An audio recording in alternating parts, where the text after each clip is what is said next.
भविष्य पुराण में इस प्रकार विद्याभिनंदन बुद्ध निष्कलंक अवतार के बारे में लिखा गया। व्यास जी ने 18 पुराण लिखे थे और उसमें से जो भविष्य पुराण है उसमें ये गवाही दी गई थी कि 1738 में जब औरंगजेब का समय होगा तब अत्याचार बहुत ज्यादा होगा और तब पूरनब्रह्म अवतरित होकर अपना काम यहाँ पर करेंगे। ये भविष्य पुराण में बात लिखी गई थी। वैसे सुंदर साथ जी व्यास की भी उपाधि है, क्योंकि जितने भी व्यास के लिखने वाले हैं वो अपने नाम के आगे व्यास लगाते हैं। और आप देखेंगे कि आदि शंकराचार्य जी महाराज जो हुए वो 2200 वर्ष पहले हुए और आज भी जो शंकराचार्य जी की गादी पर बैठता है उसको शंकराचार्य खुद ही मानता है कि मैं शंकराचार्य जी का अनुयायी हूँ।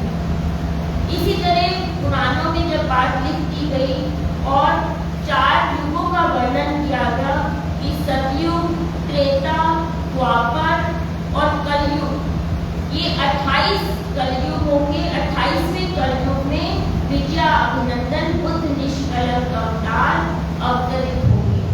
विद्याभिनंदन यानी कि जिसका खुद विजय अभिनंदन करे, और बुद्ध निष्कलंक मतलब कि जिस पर कोई भी कलंक ना हो। ये कल हमारी चौपाइयों में बात आई थी। आज सुंदर साथ जी हमारी चौपाइयों में बहुत गहरी बात लिखी गई है। कहा पहले लालदास जी ने कहा आगे अपनी गीता करो, अब फिर मूल मिलावे की गीता से चौपाई शुरू होती है। तो मूल मिलावे किसे कहा गया है, द्वैत ब्रह्मांड क्या है, अद्वैत किसे कहते हैं, मूल अद्वैत किसे कहते हैं, मूल मिलावा क्या है और परम धाम से गुरुओं के अवतरित होने का कारण क्या बना। आज की चौपाइयों में ये बात हम समझने की कोशिश करेंगे। तो सुंदर साथ जी कहते हैं बीतक के महीने में बादल बरसिया तू अल्लाह, मुझे नहीं जिन और कोई ना ले सकता बिना अर्श होंगे।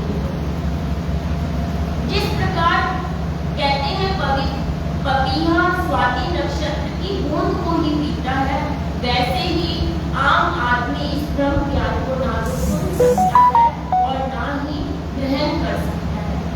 बीतक के महीने में वही सुंदर साथ इसका श्रवण भी कर पाते हैं जिन्हें राज्य से प्रेम होता है, क्योंकि प्रेम बिना, आपको पहचान हुए बिना आप राज्य का ज्ञान सुन भी नहीं सकते।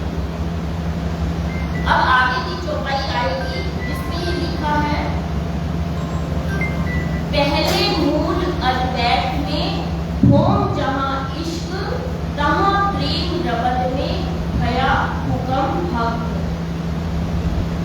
अब लालदास जी शुरू से देवचंद जी की बात नहीं कर रहे, किसी की बात नहीं कर रहे, सीधा मूल मिलावे में आपको ले जा रहे हैं कि मूल मिलावे में आपने किस प्रकार वहां पर रब्त किया और प्रेम रब्त का विवाद हुआ और फिर गुरुओं का यहाँ आने की कारण बना।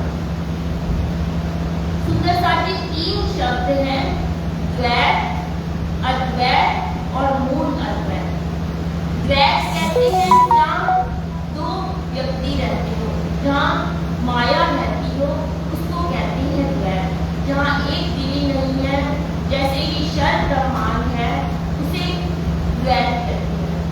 अद्वैत जहाँ अखंड भूमि है, जहाँ की हर चीज में ब्रह्म का निवास है, उसे कहते हैं अद्वैत।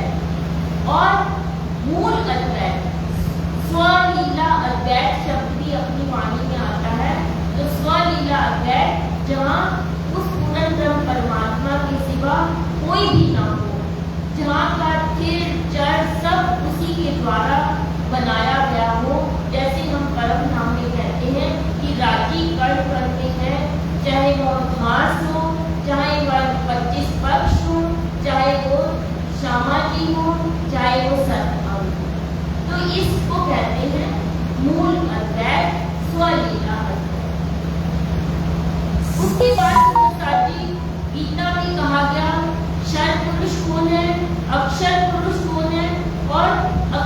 गुणातीत उत्तम पुरुष कौन है? क्षर पुरुष हम आदि नारायण को कहते हैं। अक्षर ब्रह्म के लिए कूटस्थ शब्द भी आया है। साथी दुनिया वाले कहते हैं कि कण कण में सूरज समा सकता है, लेकिन वास्तव में आप देखेंगे अगर सूरज धरती पर आता है तो सबके लिए समान होता है। चाहे वो कीचड़ में आएगा तो उस कीचड़ को भी छू नहीं पाएगा। और दुनिया मानती है कि कीचड़ सूरज जो है कण कण में है, लेकिन ये संसार बना है अंधेरे से। आप कहो कि सूरज हो और अंधेरा हो तो ये भी संभव नहीं है, और जहाँ अंधेरा हो वहाँ पर सूरज कण कण में व्यापक हो तो ये भी संभव नहीं है। तो दुनिया निराकार और अंधेरे से बनी है, तभी वेदों में कहा गया वो पूर्ण ब्रह्म परमात्मा तमस के पार है, यानी कि निराकार के पार अंधकार से भरे मूल अद्वैत में उसका निवास स्थान है। अब सुंदर साथी कारण क्या बना और महाकारण क्या बना?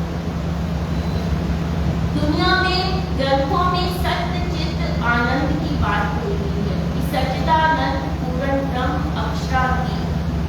तो सत्य अंग हम कहते हैं अक्षर ब्रह्म को, और चिदघन स्वरूप स्वयं राजी महाराज हैं, और आनंद स्वरूप श्यामा महारानी।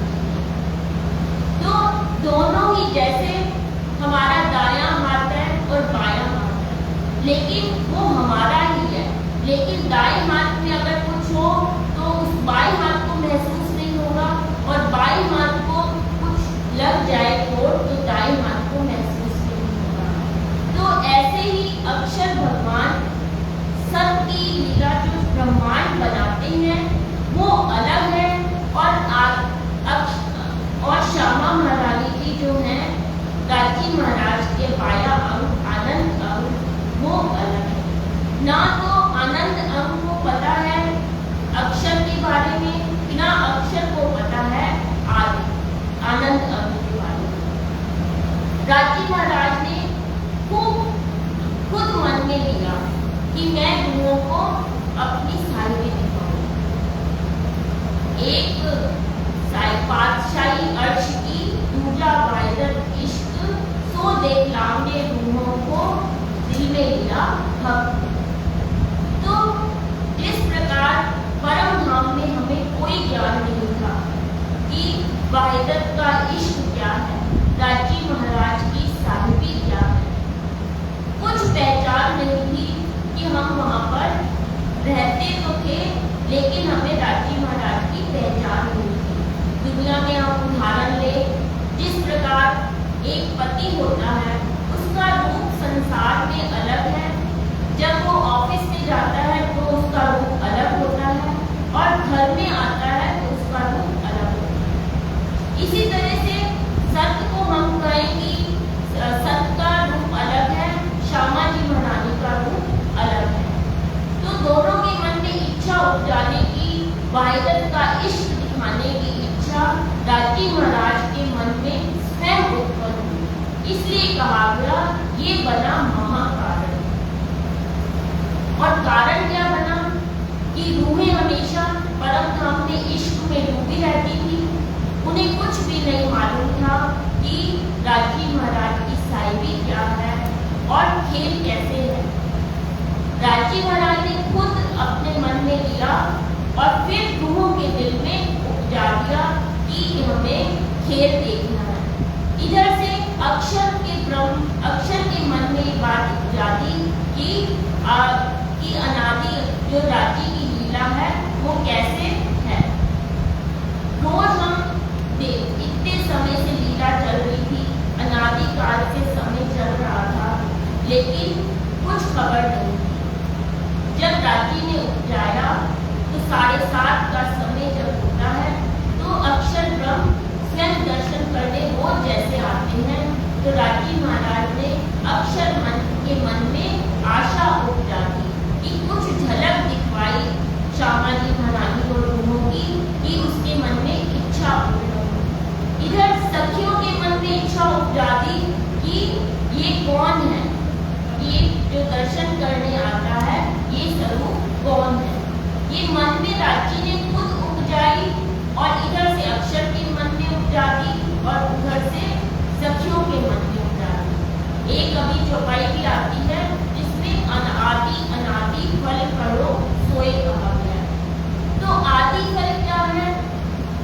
रूहों के मन में खेल देखने की इच्छा जब उत्पन्न हुई तो उसे आदि फल कहा गया, क्योंकि आदि अक्षर भगवान है और रूहों के मन में ये इच्छा उत्पन्न होती है कि अक्षर कैसा खेल बनाता है, धरती पर कैसे दुख सुख होते हैं, वो सब जानने के लिए उनके मन में इच्छा उत्पन्न हुई।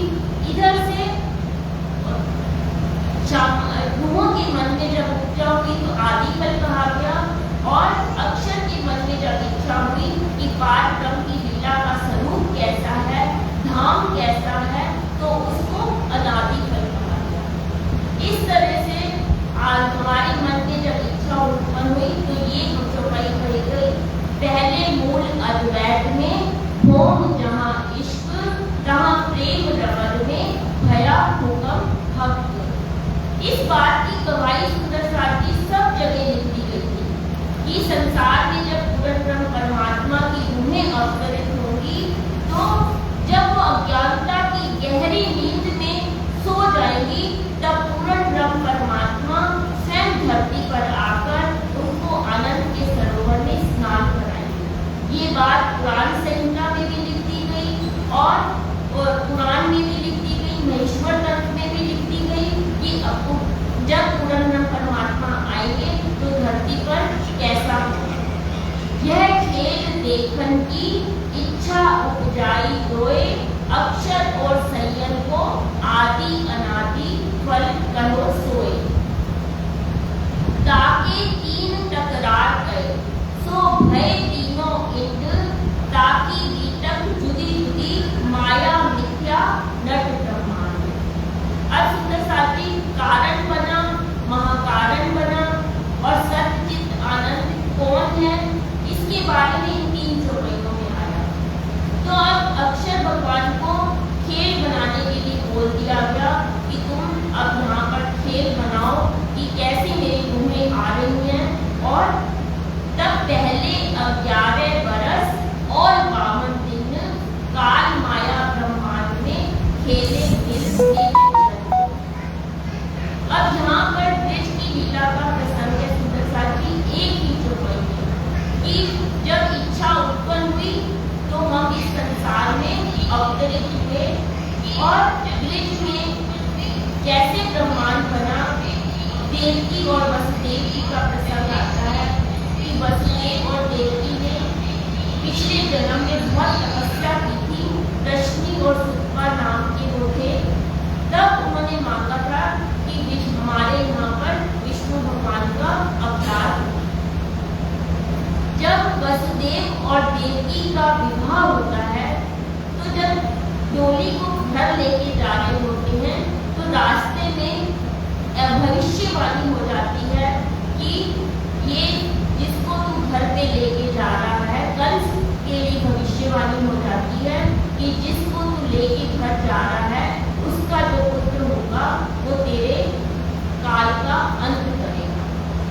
जैसे ही कंस को ये भविष्यवाणी सुनाई देती है वो तुरंत देवकी का सर काटने के लिए तैयार हो जाता है, लेकिन वसुदेव उसको रोक देते हैं कि तुम इसको क्यों, बहन को क्यों अपनी मार रहे हो।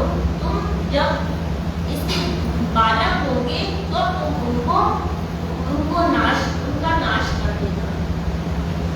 उस कंस के मन में ये बात उपज जाती है और वो मान जाता है, लेकिन देवकी और वसुदेव को जेल में बंद कर दिया जाता है। जब जेल में बंद कर दिया जाता है हर पुत्र को मरवा देता है कंस और फिर 8वें पुत्र की जब अवतार होने वाला होता है तब विष्णु जी वहाँ पर आकर अवतार आकर देवकी और वसुदेव को सारी बात सुनाते हैं कि किस तरह से मैं अवतार के रूप में तुम्हारे घर में आऊँगा और तुम्हें मुझे ब्रज में लेके जाना है। ब्रज की लीला का प्रसंग सुंदर साथी है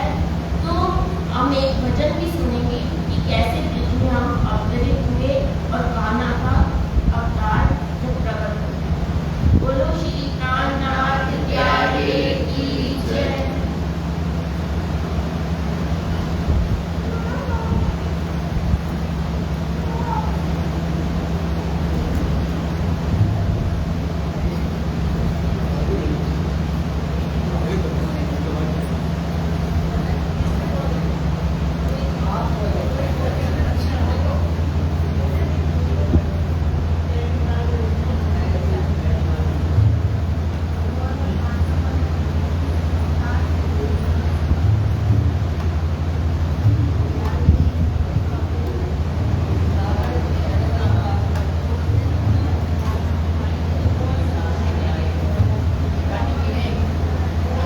बोलो श्री कान्हानाथ प्यारे की जय। बोलो श्री सद्गुरु महाराज की जय।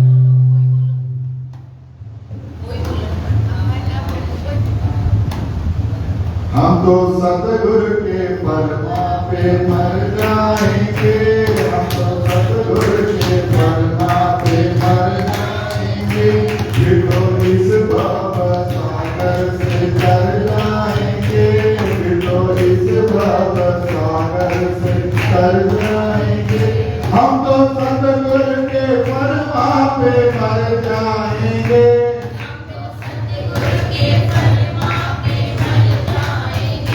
फिर तो इस भव सागर से तर जाएंगे। फिर तो इस भव सागर से तर जाएंगे। और सच्चे दिल से जो करते हैं सेवा गुरु, सच्चे दिल से जो करते हैं सेवा गुरु, और सच्चे दिल से जो करते हैं सेवा गुरु, सच्चे दिल से जो सेवादारों में वो नाम कर जाएंगे। सेवादारों में वो नाम कर जाएंगे। हम तो सतगुरु के परमा पे मर जाएंगे। हम तो सतगुरु के परमा पे मर जाएंगे। दिन रात जो जपते हैं निज नाम को, दिन रात जो और दिन रात जो जपते निज नाम को, दिन रात जो और निज धाम की सीढ़ी वो चढ़ जाएंगे। निज धाम की सीढ़ी वो हम तो सतगुरु के परमा पे मर जाएंगे। हम तो सतगुरु के परमा पे मर जाएंगे। और जिसने प्रणाम कह के झुकाया है सर, जिसने प्रणाम कह के झुकाया है सर, और जिसने प्रणाम कह के झुकाया है सर, जिसने प्रणाम भक्त आखिर को वो अपने घर जाएंगे। भक्त आखिर को वो अपने घर जाएंगे। हम तो सतगुरु के परमा पे मर जाएंगे। हम तो सतगुरु के परमा पे मर जाएंगे। और दीन को है सहारा तुम्हारा पिया, दीन को है और साथ को है सहारा तुम्हारा नहीं, साथ को है सहारा तुम्हारा नहीं। वो सहारे तुम्हारे पे तर जाएंगे। वो सहारे तुम्हारे पे तर जाएंगे। हम तो सतगुरु के परमा पे मर जाएंगे। हम तो सतगुरु के परमा पे श्री प्राणनाथ प्यारे की जय। आप थोड़ा माइक और आगे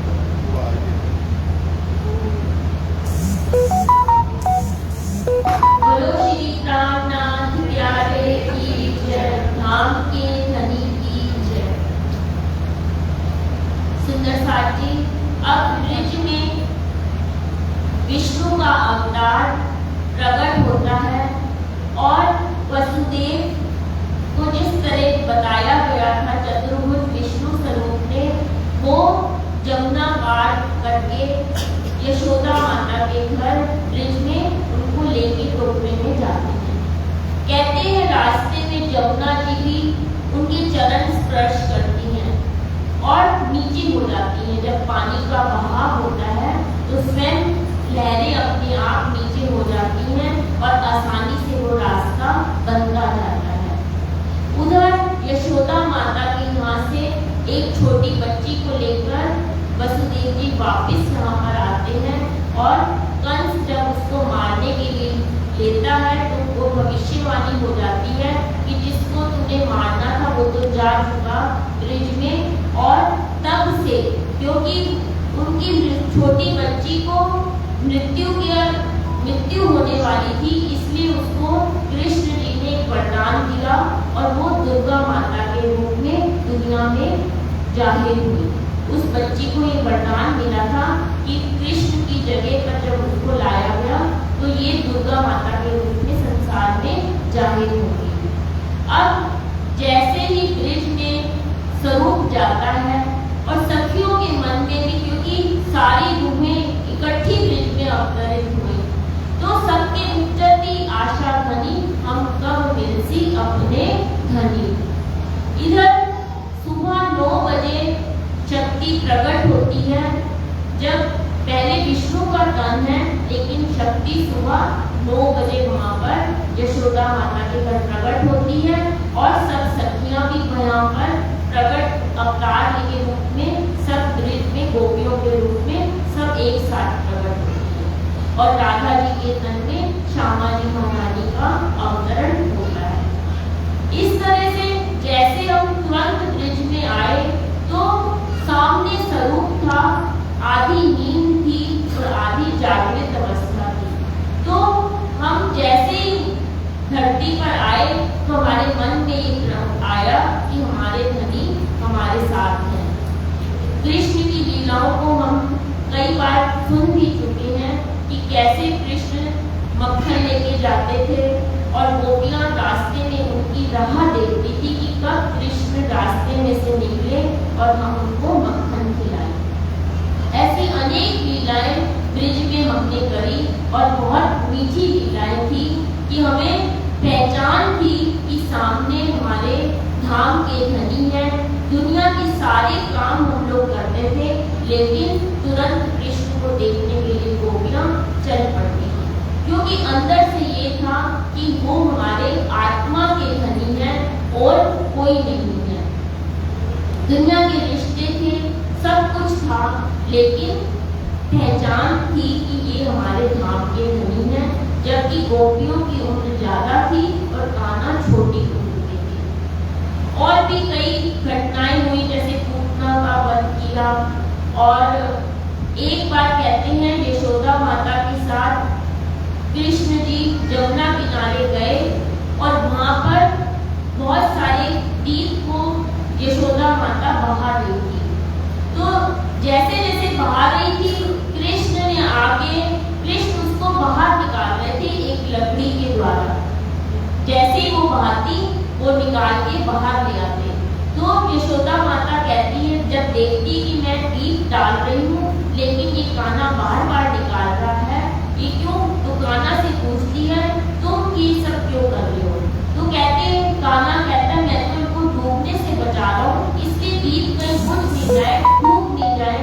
तो संसार में जो भी, इसका भाव यही है कि संसार में जो भी परमात्मा को अपना सब कुछ अर्पण कर देता है, सर्वस्व अर्पण कर देता है, तो वो उसकी रक्षा खुद करते हैं।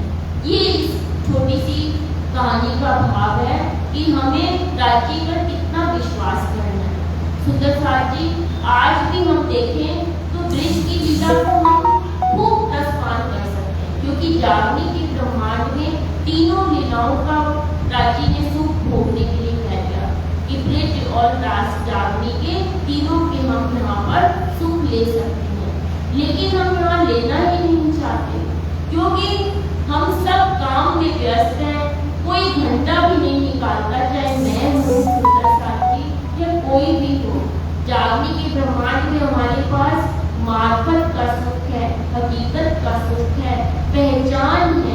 ब्रिज में तो सिर्फ स्वरूप था। हाँ, आज हमारे पास स्वरूप सामने नहीं है, लेकिन ब्रिज में अज्ञानता की नींव थी, पूरी जागृत अवस्था नहीं थी। आज वाणी के द्वारा हमें परम धाम का पूर्ण ज्ञान, कण कण का पता है। नक्शे सब आ चुके हैं, वाणी के टीके हो चुके हैं, लेकिन हमें पहचान नहीं है कि हमारे भी सर्वस्व राज्य महाराज नहीं है, परिवार है, घर है, दुख सुख में हम रमे रहते हैं, लेकिन थोड़ी देर के लिए भी हम अपनी अंतरात्मा के लिए समय नहीं निकालते। ये सुंदर सार की कहानी केवल एक जने की नहीं, सबकी है। हम सबकी यही कहानी है कि हम माया के काम को सबसे ज्यादा प्राथमिकता देते हैं, चाहे मैं हूँ या सुंदर सार कोई भी हो। लेकिन ये ब्रिज की लीलाओं का जिसने ध्यान लगा लिया कि राज्य की हम कैसे चल पड़ते थे। उस समय तो बहुत सारे काम होते थे सुंदर सार जी, आज तो हमारे पास कोई काम नहीं है। आपको मालूम है गांव का जीवन कैसे होता है, तो सारे काम गोपियां करती थी, लेकिन भाग भाग के वहां पर राज्य के पास पहुंच जाती थी। बोलो श्री प्राणनाथ प्यारे। 11 साल की लीला हुई ब्रिज में, बहुत आनंदकारी लीला हुई। और जब सखियों के मन में मर्यादा की बात आ गई कि हम तो कुल बधुआ नार हैं, जैसे ही कृष्ण बंसी बजाते हैं हम चले जाते हैं तो लोग ताने मारने लगे और उनके पति को ताना मारते कि तुम्हारी नार तो किसी पर पुरुष के साथ जाती है। उनके मन में, गोपियों के मन में एक मर्यादा की भावना आ गई कि अब हमें कृष्ण से मिलना नहीं है। कृष्ण बंसरी बजाते, लेकिन वो वहां पर नहीं जाती। इस तरह से 52 दिन की जुदाई का हमारी चौपाइयों में आता है कि 11 वर्ष 52 दिन हमने ब्रिज में लीला करी। 52 के दिन जब कृष्ण ने बांसुरी बजाई तो नया योग माया का ब्रह्मांड बना, अखंड वृंदावन जिसे कहते हैं, जिसे दुनिया को भी पहचान नहीं है कि वो वृंदावन अखंड रास की रात्रि कहाँ पर है। कहते हैं वो पूरा प्रकरण हमारी रास किताब में आता है। जो प्रश्न अभी आएंगे रास में जब पहुंचते ही श्री जी प्रश्न करते हैं कि तुम तो कलबुद्धा नार हो, लेकिन वहां पर जैसे ही बांसुरी की आवाज बजती है तो सब सखियां अपना शरीर त्याग देती हैं, तामसियां तुरंत त्याग देती हैं, राजसियां श्रृंगार करती हैं, स्वांसियां थोड़ी सी ढील करती हैं, लेकिन सब योग माया के ब्रह्मांड में वहां पर पहुंच जाती हैं। इधर ब्रिज में ये प्रश्न का उत्तर कोई भी नहीं दे पाया भागवतकार भी कि अगर वो गोपियों ने शरीर छोड़ा तो वो शरीर गए कहाँ पर, क्योंकि ना तो उनको जलाया गया ना कुछ हुआ। ये बात आगे आएगी सुंदर सार जी कि महाप्रलय हुआ, उसमें दोबारा वो चीजें बन गई और किसी को पता भी नहीं चला कि 14 लोगों का कब महाप्रलय हुआ, कब वैसे के वैसे तन खड़े हो गए और कैसे शरीर टूटा और क्या हुआ। ये आज तक कोई भी भागवतकार हो या कोई भी हो, कोई भी नहीं जान पाया था जब तक वाणी अवतरित नहीं हुई थी। 52वें दिन जब बांसुरी बजी, योग माया का नया ब्रह्मांड बना और सब सखियों ने नए नए अपने तन धारण करे। वहां पर की भूमि अखंड है प्रसाद जी, तेजोमयी है। जैसे ब्रिज का ब्रह्मांड काल माया का था, योग माया का ब्रह्मांड अखंड है, अद्वैत भूमि है और ना वहां पर कोई जन्मता है ना कोई मरता है। जमुना जी अखंड बह रही है, नया स्वरूप राजी ने धारण किया, रास का युग किशोर स्वरूप धारण किया उन्होंने, बहुत सुंदर। और अक्षर को भी ये खेल दिखाना था, ये रास की आनंदकारी जो लीला दिखानी थी, उन्होंने अंदर एक सखी के अंदर दो सखी वहां पर उस तन में शामिल हो गई, क्योंकि रास की लीला देखने की इच्छा अक्षर ने भी की। दो दो कुमारिकाओं सखियों का भी वहां पर आगमन हुआ। अब वहां पर सुंदर साथी जहाँ भी हम लोग कहते हैं कि रास की रामते तो अखंड है, लेकिन सुंदर साथी रस क्या है? राजी महाराज जो सर्वशक्तिमान अनंत सौंदर्य के प्रतीक, अनंत सागरों वाले, अनंत नूरमयी जिनका स्वरूप है, उनके स्वरूप से वो स्वरूप जब क्रीड़ा करता है तो वो रास की लीला कहलाई जाती है। जैसे ही बांसुरी बजी, सखियां सब दौड़ी हुई चली आई। तो रास की किताब में आप चौपाइयों में पढ़ते हैं कि पूरा का पूरा विवरण है कि तुम लोग कुलवधुआ ना हो तो तुम आधी रात को अपना घर छोड़कर यहाँ क्यों आए? सखियों ने जवाब दिया कि हम तो सिर्फ इतना ही जानते हैं कि पति कोड़ी हो, कैसा भी हो, अपने पति को नहीं छोड़ना चाहिए। तो हमारे तो अखंड पति आप ही हैं, अब आप हमसे ये प्रश्न ना करें। तब जब माया का अंश जरा भी नहीं रहा, तब ये लीलाएं रास की रामते खेली गई आनंद देने के लिए। बीच में रास में भी कहते हैं आधी जागृत थी अवस्था थी, आधी नींद थी। जब कुछ अक्षर भी जब सोच में पड़ जाता है, जरा सा अक्षर जब मगन हो जाते हैं दोनों अक्षर की आत्माएं और सखियां दोनों जब इस लीला में मग्न हो जाते हैं, तो थोड़ा सा विरह का रस दिखाने के लिए अपना आवेश खींच लेते हैं राजी महाराज। और जब चौपाइयां भी आती है, चौक फिरी आतम, मैं कौन, कौन बल, कौन सखियां, तो अक्षर भी देखता है कि मेरा ये श्रृंगार कैसा है, क्योंकि वो स्वरूप अलग होता है। रास का जो स्वरूप है उसकी शोभा अलग है। वो स्वरूप अपना देखता है तो कहता है कि मेरा कौन सा स्वरूप है, मैं कौन हूँ, कहाँ से आया हूँ। इधर सखियों के मन में भी आ जाता है कि हम कहाँ पर हैं, हमारे धनी कहाँ हैं, क्योंकि जोश खींच लिया तो राजी महाराज के बिना आत्माएं तड़पने लगती हैं कि हमारे राजी कहाँ चले गए।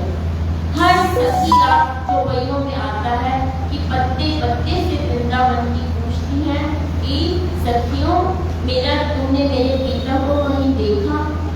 इतने से एक क्षण होता है सुंदर साथी और विरह में तड़पने लग जाती है उन्हें। और आज हमारी स्थिति क्या है ये हमें विचार करना है। चौपाइयां हम पढ़ लेते हैं, वाणी हम पाठ पढ़ लेते हैं, लेकिन क्या हमारे में आज भी वैसी रास वाली तड़प है, ब्रिज वाली तड़प है हमारे अंदर? नहीं है। हम तो सुंदर साथी, मैं तो अपनी बात कहूंगी, मुझे मानसरोवर आना इतना मुश्किल लगता है, लेकिन रात भी 2 दिन से मेरी परीक्षा ही ले रहे हैं राजी महाराज कि कल भी ऐसी हालत हो गई मेरे को लगा कि मैं यहाँ पर कुछ बोल भी पाऊंगी या नहीं बोल पाऊंगी। और आज ऐसा ट्रैफिक था कि आप अनुमान नहीं लगा सकते। जबकि मैं 6:45 की निकली, हर जगह रास्ते में इतना जाम था, उसकी वैन दिखा रही थी कि जाम ही जाम है, 10 मिनट का जाम है, 15 मिनट का जाम है। तो मेरी हालत क्या होगी मेरे को पता है कि मैं ऐसे, मेरे को लग रहा था कि मैं टाइम पे नहीं पहुंच पाऊंगी, कि मेरे को कल से और जल्दी आना है। तो हम सब सुंदर साथी घबराते हैं, लेकिन राजी महाराज करने वाले हैं, वो परीक्षा जरूर लेते हैं। आप सोचो कि हम सुख ही सुख में रहें तो ऐसा संभव नहीं है, क्योंकि दुख सुख ही तो देखने के लिए हम आए हैं इस संसार में। दुख नहीं मिलेगा तो राजी को आप याद भी नहीं करोगे। बिना दुख से बिना उचित बिना प्रेम की, लेकिन हम यहाँ मैं खुदी में ही चलते जाते हैं। हम सोचते हैं, जबकि राजी कहते हैं पाँव पलट कर नहीं भरोसा तो भी सिर सर्जन होना। हमें रास की बातों को याद करके अपने ऊपर घटाना है। जब मन पत्ते पत्ते से सखियां पूछती हैं कि मेरा धनी कहाँ है, जब राजी महाराज को लगता है कि अब सखियां बेचैन हो गई, तो जोश वापिस से प्रकट हो जाता है। और वो आनंद का जब देख लिया कि माया का अंश जरा भी बाकी नहीं रहा, तब वो रास की लीलाएं खेली जाती हैं। तभी सुंदर साथी प्रेम और वासना में बहुत अंतर है। कहते हैं कवियों की कविता में प्रेम है, मुनियों के तप में प्रेम है, योगियों के योग में प्रेम है। प्रेम करना कोई आसान नहीं है। हम सोचते हैं अपने राज्य से प्रेम है, लेकिन हमें राज्य से वास्तव में प्रेम होता तो ये ब्रह्मांड कब का लय होता। हमें राज्य से प्रेम नहीं है। हम केवल मुख से ही कहते हैं कि हमारे राज्य हैं, हम राज्य की अर्धांगिनी हैं, लेकिन वो प्रेम जो रास में था, जो ब्रज में था, वो हम में नहीं है। ब्रज रास की लीलाओं का वर्णन इन 2 चौपाइयों में सुंदर साथी कर दिया। जब रास्ते आएगा झीलना हुआ, भोग लगा, कुछ देर बाद आप बोलिएगा अगर झीलना या भोग बोल सके। बहुत आनंदकारी रास की लीला वहां पर होती है। फिर अब हम कहते हैं रास की रामतों से ही हमने आनंद ले लिया। रास की रामत केवल हम नृत्य करना ही नहीं है सुंदर साथी, उस प्रेम में खुद को डुबोना है। वो आनंदकारी लीला उन्होंने हृदय के द्वारा करी, तब रास कहलाई। राज्य का ही रूप था, लेकिन हमें यहाँ पर उस रूप में नहीं करना, क्योंकि कहा ना प्रेम और वासना में अंतर है। केवल हम नाच लें, गा लें, बोल लें, उससे वो भाव उत्पन्न नहीं होता। शरीर जरूर हमारा थक जाता है, लेकिन उसकी बजाय हम 10-15 मिनट अगर राज्य को सच्चे दिल से बैठकर याद करें रोज, तो शायद वो हमारे सामने प्रकट भी हो जाए। ये जीवन में धारण करें, चाहे सुंदर साथी आप हो या मैं हो। 15-20 मिनट दिन में ऐसा जरूर निकालें जब हम सिर्फ धनी को ही याद करें, हम अपने शरीर को भूल जाएं। रास में सखियां भूल गई थी कि हम काल माया के ब्रह्मांड में आए। वीरा दिखाना था, क्योंकि हमने मांगा ही नहीं था कि हमें सुख दुख देखना है। क्यों मांगा? कहते हैं ना कि एक बार बच्चे को मना कर दिया जाए, वो आग में जैसे आग जल रही है, उसका हाथ उसमें डालने लगता है, तो माँ बच्चे को मना कर देती है कि तुम्हारा हाथ जल जाएगा। राजी महाराज ने भी ऐसे में 3 बार मना किया। परम धाम में जब जो बलियों में आता है, 3 बेर मना किया कि तुम वहां पर मत जाओ, दुख सुख में तुम लगी रहोगी, तुम्हें मेरी भी होश नहीं रहेगी। लेकिन जैसे बच्चा जिद करता है, वैसे ही उन्होंने भी जिद कर ली। हमारे अंदर राज्य सुंदर साथी बैठे हैं। बुल्ले शाह का एक छोटा सा प्रसंग है। कहते हैं एक जोड़ी और एक चोर ट्रेन में सफर कर रहे थे। चोरी की नजर थी कि मैं चोरी का सामान कैसे चुराऊं, और चोरी को पता चल गया था कि ये तो चोर है, ये मेरा सामान लेकर यहाँ से चला जाएगा। उसने वो रोज जब चोर कभी इधर उधर होता तो चोरी अपना सामान अपनी जेब में डाल लेता और आराम से वहां पर 3 दिन का सफर था, सो जाता चोरी आराम से। वो चोर सारा सामान तलाशता, लेकिन उसको वो ना सोना मिलता ना वो पैसा मिलता। 3 दिन में थक हार के चोर ने चोरी से जवाब मांगा कि आपने आखिर सामान को कहाँ छुपा के रखा है। तो चोरी ने कहा ये तो मेरे सामने मेरी नजर के सामने था। ऐसे सुंदर साथी हम भी बाहर की तरफ अपनी दृष्टि रखते हैं। हम इधर जा रहे हैं, उधर जा रहे हैं। कोई कहते हैं ना मंदिर में मिलता है परमात्मा, ना गुरुद्वारे में मिलता है। आपके अंदर हृदय में जो परमात्मा मिलता है, उसको अंदर झांक के तो देखो। शायद हमने कभी अपने अंदर आत्मा में झांक कर उसको देखा ही नहीं। तभी तो जब हमें आनंद नहीं मिलता, तभी हम बाहर भागते हैं। जिस दिन हमारे राज्य की दर्शन हो जाएंगे सुंदर साथी, हम भागना बंद कर। हमें ये भीतर से सीखना है, भीतर हमें क्या संदेश दे रही है ये हमें जानना है। भीतर क्या कह रही है, हमें अपने जीवन में वो लागू करना है। मैंने कल कहा ना कि हम व्रत करें, रोज करें संकल्प कि आज मुझे ये काम करना है। तब तो हमारा बीतक में आना सार्थक है, बोलना सार्थक है, सुनना सार्थक है। लेकिन ब्रह्म ज्ञान आज तक ना आया ना आएगा। उसको सुन भी हो ही सकता है, और जिस जीव ने भी सुन लिया वो भी अखंड की प्राप्ति कर लेगा।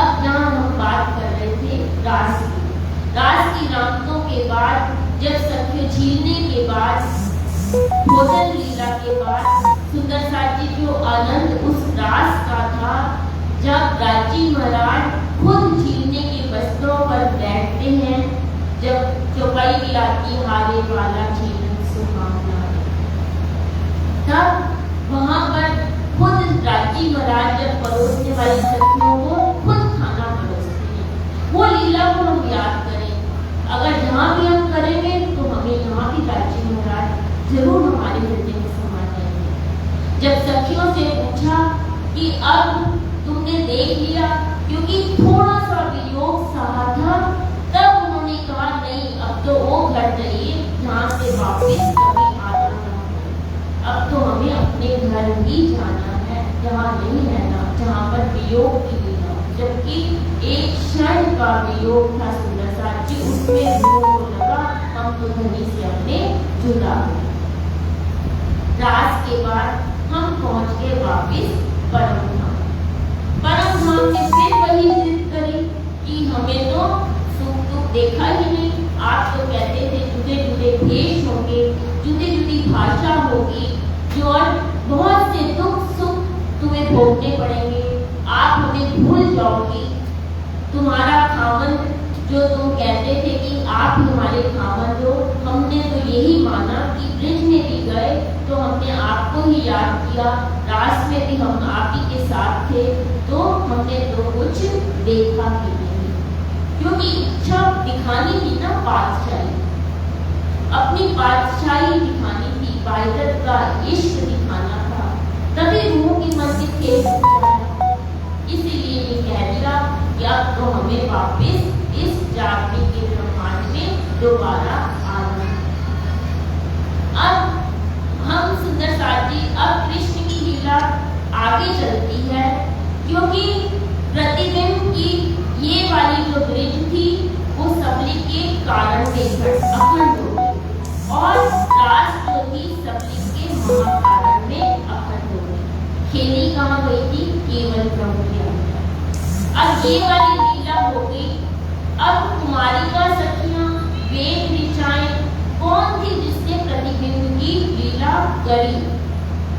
कहते हैं ना 7 दिन गोकुल के, 4 दिन मथुरा के। तो यहाँ पर कहते हैं अव्यक्त का जो महाकारण का स्थान है वो वेदों का स्थान है, वहां से वेद अवतरित होते हैं। तो जब उस प्रतिबिंब लीला का अव्यक्त में प्रतिबिंब पड़ा, जो सबलिक में अखंड हुई, केवल ब्रह्म में जो रास खेली गई, उसका प्रतिबिंब अव्यक्त के महाकारण में जब पड़ा, तब वेद ने भी मांग की, जिसे वेद ऋचाएं कहते हैं, कि हमें भी उस लीला का, जो प्रतिबिंब की लीला में भी देखें कुछ ना कुछ उनको एहसास हुआ, उन्होंने मांगा कि हमें भी ये लीला का रसपान करना है। तब उन्होंने भी रूप बनाई, 12,000 वेद ऋचाओं के रूप थे। और उधर कुमारिका सखियां, जो अक्षर की आत्माएं थी, क्योंकि उनके साथ रास खेली नहीं गई थी, राजी महाराज अपने ब्रह्मात्माओं के अलावा किसी से रास खेल नहीं सकते, तब वो स्वरूप, वो कुमारिकाएं सखियां भी वापिस से लीला करनी थी उनके साथ। 24,000 वो थी, वेद ऋचाएं 12,000 थी। इस तरह से 36,000 के साथ प्रतिबिंब की लीला वापिस हुई, और काल माया का ब्रह्मांड दोबारा बना। ये लीलाएं अखंड हो गई। रास बिहारी के स्वरूप में ब्रिज जो कान्हा की थी लीला, वो उसमें सबलिक के कारण में हुई, और सबलिक के महाकारण में रास की लीला हुई। वो स्वरूप अलग थे। आपकी चौपाइयों में भी प्रकट वाणी में आता है, 7 दिन गोकुल, 4 दिन मथुरा की वो लीला अलग है। वापिस से दो स्वरूप खड़ा हो जाता है, ब्रिज वापिस से वैसा का वैसा बन जाता है। और किसी को खबर नहीं होती कि नया ब्रह्मांड बना, नया सब कुछ हुआ। तो 7 दिन की वो लीला उनके साथ कृष्ण के रूप में दास बिहारी करते हैं, बाकी बिहारी जी करते हैं। राजी का स्वरूप नहीं होता, न राजी का जोश होता है, न अक्षर की आत्मा उसके अंदर होती है। विष्णु के द्वारा वो लीला की जाती है। 7 दिन गोकुल के और 4 दिन मथुरा के। जब ये लीला हुई, जब यहाँ पर प्रतिदिन की लीला भी हो जाती है, जो 4 दिन की मथुरा की लीला का प्रसंग आता है, उसमें भी ये विष्णु भगवान की लीला प्रकट हो जाती है। चतुर्भुजी विष्णु जी जो थे वो कंस को मारते हैं, तो दोबारा वो वापस मथुरा में नहीं जाते। जब मारने के बाद वही शक्ति वो स्वरूप उतार देती है बांके बिहारी की, विष्णु का स्वरूप आ जाता है। तभी वो चौपैया आएंगी कि कैसे उद्धव जाकर कहता है मथुरा में, ब्रिज में जाके मथुरा में कहता है कि सखियों तुम्हारा कृष्ण तो चला गया, अब वो नहीं आने वाला। तो कृष्ण उद्धव भी उनके आगे निरुत्तर हो जाता है। वो कहती हैं कि हमारा कृष्ण तो हमारे पास में है। तभी वो कृष्ण दोबारा वहाँ पर ब्रिज में नहीं आए, मथुरा में रह गए वो कंस को मारने के बाद। उसके बाद 120 वर्ष की जो लीला है वो ये विष्णु स्वरूप करते हैं। तभी वो जरासंध का भी प्रसंग आता है कि चिंता हो जाती है कि 120 वर्ष की लीला ये वाली है। 7 दिन गोकुल के, 4 दिन मथुरा के। इधर वो लीला अलग हुई। अब 3 स्वरूप की लीला हो गई यहाँ पर। एक 11 साल 52 दिन वाली हो गई कृष्ण की, एक बांके बिहारी के स्वरूप की प्रतिदिन की लीला हो गई, और तीसरी चतुर्भुज विष्णु स्वरूप की जो 120 वर्ष की लीला वहाँ पर हो गई। तो सुंदर साथी, कृष्ण को हम अक्षरातीत के रूप में नहीं कह सकते। वो पूर्ण ब्रह्म परमात्मा अल्लाह ताला अवतरित होने वाला है, उसको हम एक नाम में नहीं मान सकते। कृष्ण को अब आप किस कृष्ण को कहोगे? दुनिया वालों को जब हम समझाने बैठते हैं तो वो कहते हैं कि कृष्ण तो एक ही है। अब ये ज्ञान आज तक संसार में था ही नहीं, क्योंकि किसी को पता ही नहीं कब ब्रिज बनी, कब अखंड हुई, कौन सी लीला, कौन सी प्रतिबिंब की लीला, कौन प्राणनाथ। तो वो सारे भेद इस वाणी के द्वारा यहाँ पर हुए संसार में। अब हम बैठे हैं परम धाम में और वापस से कहने लग गए कि हमें तो उस खेल में जाना है जहाँ पर दुख हो, सुख हो, अलग अलग भाषा हो, और हम आपकी पहचान भी ना कर पाए, आप हमारे सामने हो। तब दुनिया में गवाहियां देनी थी। तब तीसरा स्वरूप मोहम्मद साहब के रूप में, जबकि सखियां नहीं आई, मोहम्मद साहब के रूप में दुनिया में अवतरित हुए, और उन्होंने ये गवाही कुरान में लिखी कि इस सदी को 11वीं सदी में कब अल्लाह ताला पूर्ण ब्रह्म परमात्मा इस धरती पर अवतरित होंगे, किस भेष में होंगे। कुरान की सारी बातें वो आके उन्होंने यहाँ पर आकर बताई। एक मिनट बोलते हैं।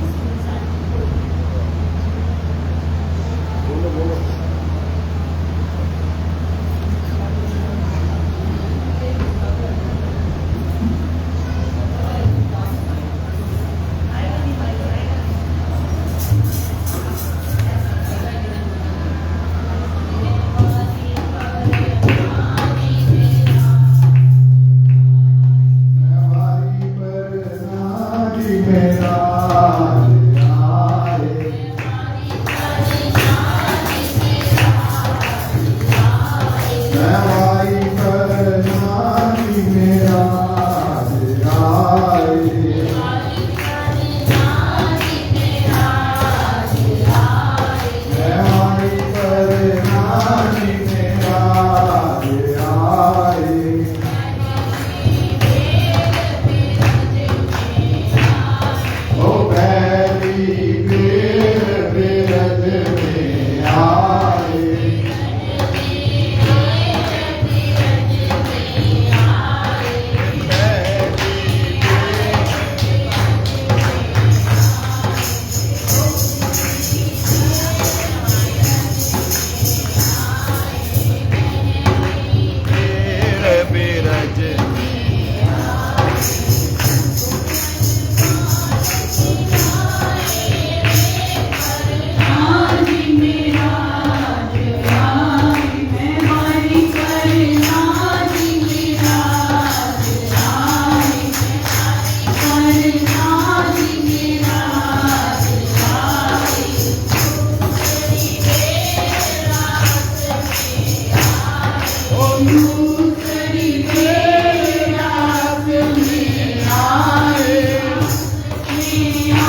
ताके तीन